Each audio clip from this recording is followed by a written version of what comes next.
If you've been following along with these build guides, you'll know that we've already outlined the best possible gaming rigs you could build at the time for $500 and $1,200. And while both of those are really beastly PCs for their price ranges, in the grand scheme of things, they're kind of meh. Today's build guide, however, is where things get astronomically more interesting. In this guide, I'll be working off of a budget of $2,500, which is pretty insane for most people, but oh so worth it. Or at least it would have been if we had released the video around the time that the original script for it was written, but instead we decided to focus on our CES coverage because it's not like the GPU market's gonna crap the bed again. It's all gone. It's all gone, everybody. Pack it up. We're done here. GPUs are good. It's over. It's over. Why do we even exist? That's right. Crypto mining fever struck again not too long ago, and even though everything crashed down hard just recently, finding a powerful GPU in stock at a sane price is literally impossible right now. But mama didn't raise no quitters, so a script rewrite and some decent cost cutting later, we can still recommend a pretty beastly system for this price point. This system will be able to crush just about any game at 1440p with super high frame rates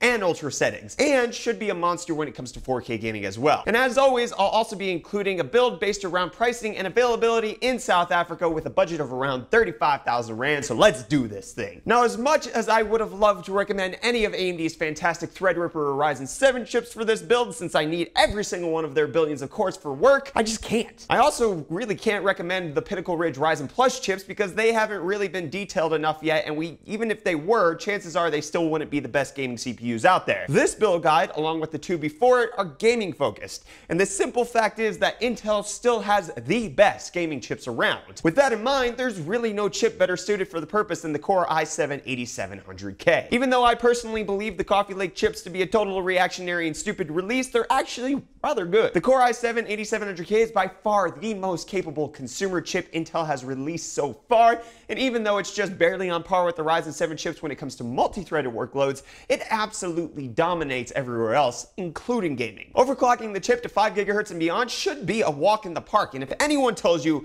those kinds of speeds don't have a noticeable impact on gaming FPS, they're bold-faced liars, and you don't need that kind of negativity in your life. And let's not forget that even though the 8700K doesn't sport as high of a core count as Ryzen 7 CPUs, 6 cores and 12 threads is plenty, and I don't foresee games needing more than that coming out anytime soon. Anyways, at the time of filming, these bad boys are going for $379.99. At 6,599 Rand, the Core i7-8700K is a little on the pricier side of things here in South Africa, but it's an easy pick for the same reasons I just explained. Unfortunately, these chips can run pretty hot, especially if you're going up to 5 GHz. And since Intel apparently thinks they're incapable of keeping their own chips cool with the stock coolers, they don't come with stock cooling solutions. But at this price point, most people are looking into aftermarket coolers anyway, so that's what we'll be checking out next. While there are many extremely capable aftermarket air coolers out there that'll undoubtedly keep the 8700K's thermals in check, like Noctua's ever popular NHD15, I personally prefer the cleaner look of a decent performance of AIO solutions. At a semi-low price of $94.99, Corsair's H100i V2 seems like the perfect companion to the toasty 8700K. And of course, we could spend a little bit more here, but we're cutting costs because of the GPU mining craze, so yeah, we have to cut costs here. H100i is a very decent cooler. The H100i V2 is so nice that we actually used it twice. Only here in South Africa, it's priced at 1,899 Rand. On to the motherboard. One of the biggest issues I had when Coffee Lake was first announced, and an issue I continue to have with it, is the fact that they're currently only compatible with the new Z370 chipset motherboards. But it's something I've had to make peace with over the last few months, and I'm totally over it. Anyways, it doesn't matter for this because we're picking an unlocked processor, so we have to go with Z370. I would have loved to have picked one of the best looking Z370 motherboards available right now, which in my opinion is MSI's Godlike Gaming, but at $500, that would be entirely stupid. Most of the Z370 boards over $300 just don't offer enough features gamers would actually use to make them worth that kind of dough. Luckily, I found a bit of a middle ground in ASRock's Z370 Extreme 4, which includes all of the features most people actually want and looks kind of phenomenal to boot, as long as you don't mind blue accents. It's also currently selling for just $165, so that affords us that tiny bit of extra budget we'll need to actually put towards the graphics card. This is where the South African equivalent build starts to differ a little from the US build. Instead of the ASRock board used in the main build, we decided to go with MSI's Z370 Tomahawk. Priced at 2,672 Rand, the board packs all of the features you'd realistically need, and even though it's not as color neutral as I'd have liked, it shouldn't look too out of place in any build. Now for the part I was most amped for, the GPU. Picking a GPU is usually the most exciting part of any gaming build, but for me, it's usually even more so at this price point. The reason is pretty simple. I can finally throw in a GTX 1080 Ti. If you've been following this channel for a while, you know that I can't sing the 1080 Ti's praises enough. The GPU is a monstrous gaming beast capable of destroying frame rates in any game that you run at it, and it just has that special something, you know? Just knowing that your system is rocking the best consumer gaming GPU on the market is a fantastic thing. Unfortunately, with the absolutely ludicrous price gouging that's going on with all GPUs right now, whatever 1080 Ti we go with will take up almost half of the budget of the entire rig. Now sure, we could just take the hit and go with its far less impressive but still capable brother that lacks the TI part, but at this price range, that would just feel wrong. No, this is why we've made compromises elsewhere in the system. We're going 1080 Ti or bust, and man, at a shocking $949, we dang near went bust. That's the current price of MSI's 1080 Ti Aero 11G OC card, the cheapest 1080 Ti we could find online. But don't expect it to stay that way. It's insanity. As a reference point, before everyone got caught up in the mining bug again, we were going to go with Zotac's Amp Edition 1080 Ti and would have only set us back a little south of $800 at the time. And who knows, maybe by this time actually goes live, the 1080 Ti's will be priced around $2,000 and the Titan XP will probably be the best budget buy here. The recent stock shortage and subsequent price gouging is absolutely ridiculous. So much so that even though we're putting a 1080 Ti on the list because it's the best gaming card you can get, we wouldn't actually recommend getting one right now. We'd actually recommend waiting it out a little bit until prices come back down to earth or Volta drops. Or if you can't really go that long without gaming because we have no idea when the prices will drop or Volta will come out, just get something akin to a placeholder GPU in the meantime. Sure, even the likes of a GTX 1060 are overpriced right now, but it's still a better option than dropping an additional $400 on a GPU just because that's what they're going for right now. South Africa is no more immune to the price increases than the rest of the world, and it's even harder to find any 1080 Ti's in stock over here than on Amazon or Newegg. In fact, I literally couldn't find a new one in stock at any of the local online stores I frequent.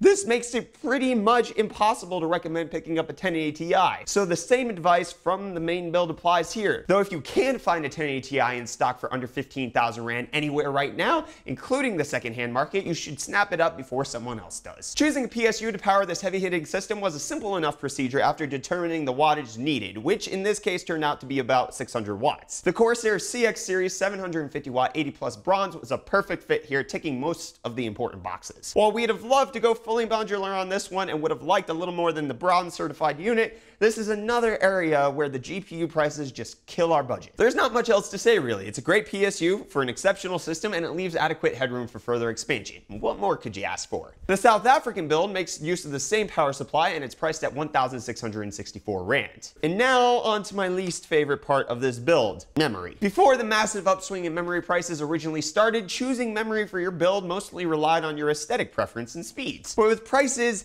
being what they are, that's no longer the case. Now pricing has a larger impact than ever before on which kit you choose to go with. You can either go with as cheap as possible and get zero extra frills, or you could go with the RAM kit you want but have to cut down significantly on capacity and or clock speed. In this case, I chose to go with the latter option, primarily because of just how spectacularly pretty the kit in question is. Unfortunately, all of that comes at an absolutely insane price tag. How insane? Well, the two 8GB sticks of Trident Z RGB 3200 MHz RAM I decided on for this build is currently selling for $264.95. 16 gigs of RAM might seem a little low for the build at this price, and that's because it totally is. With RAM prices the way that they are, 16 gigs is as much as we could afford without absolutely devastating the budget. I mean, sure, we could drop to a much lower speed kit, or even dare I say, one without the sweetest heck RGB lighting, but we don't want to. Of course, these modules aren't nearly worth their asking price, but none of them are right now. But the performance and stupendously awesome RGB lighting of the Trident Z RGB sticks kind of makes up for that, at least a little bit. The RGB, you know, kind of adds an extra,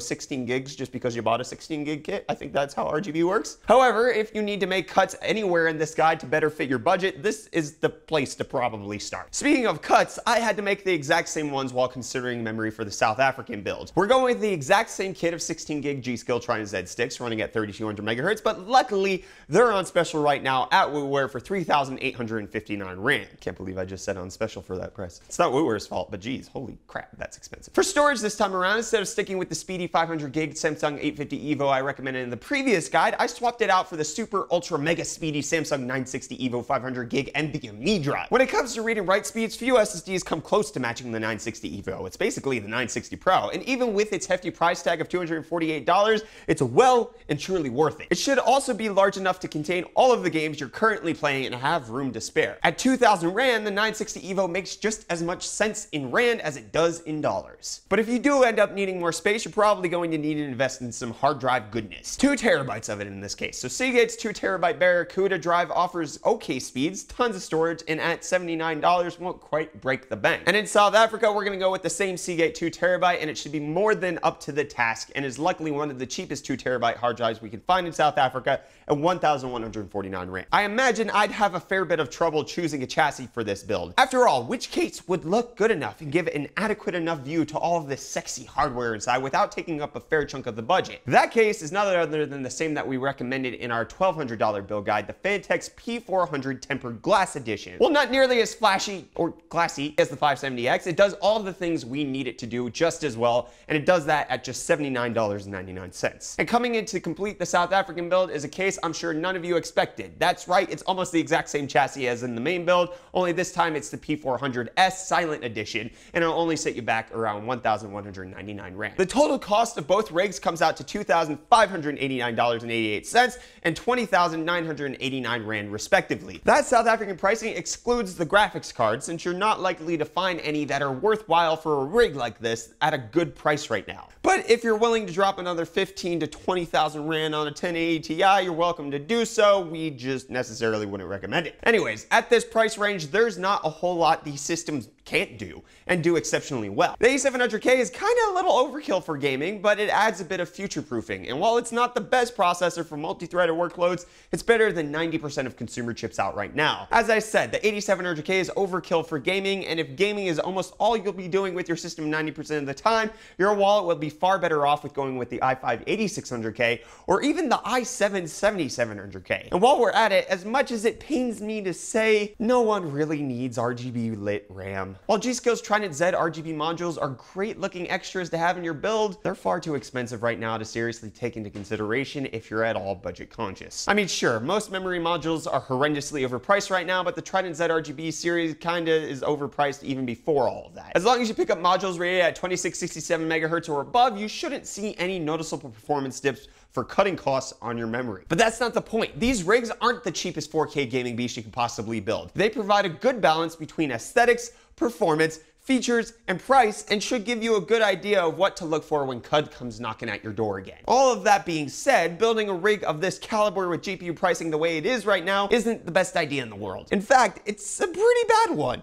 Even though price gouging is going on at every GPU price point, it's especially bad at the high end. Even if you had money to burn, we'd still recommend holding off on upgrading your rig with a 1080 or 1080 Ti. Nvidia's next generation of gaming GPUs will be coming later this year, hopefully, and they'll likely blow away any of the current cards in terms of performance, and will force their pricing to drop at or below MSRP for the first time in many months. And if it doesn't and GPU prices still continue to go up, maybe Titan XP is worth a look. But yes, miners have yet again made the GPU landscape an exceptionally annoying, frustrating, and volatile one, and it's getting really old. But while it's easy to blame miners for this whole thing as usual, let's not forget that if there was sufficient stock being produced by Nvidia and AMD, we wouldn't be in this situation, or at least to a much less pricey degree. But let's not open that can of worms. The point of this video is always to show that building a top-of-the-range PC around the $2,500 mark is still possible as long as you're okay with compromising heavily elsewhere. And we've certainly done that, but that doesn't mean that we're all that happy about it. But if you're looking to pick up any of these parts or otherwise for your build, you can use our Amazon affiliate code down in the description. It won't cost you a penny, but it helps us out tremendously.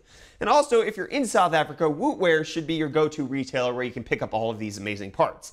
With a fantastic selection, incredible prices, and darn near unbeatable customer service, Wootware is the obvious choice for your next gaming rig. So if you're in South Africa, head on over to wootware.co.za to woot up your game. Their link will be in the video description. Be sure to smash that like button if you enjoyed this build guide, get subscribed to stay up to date on all of our tech-related content, and let us know what else you want us to cover either down in the comments or over on Twitter. I am at UFDisciple. Anyways, I am Brett with the UFD Tech channel. Thank you so much for watching, and I'll see you all in the next video. Cheers.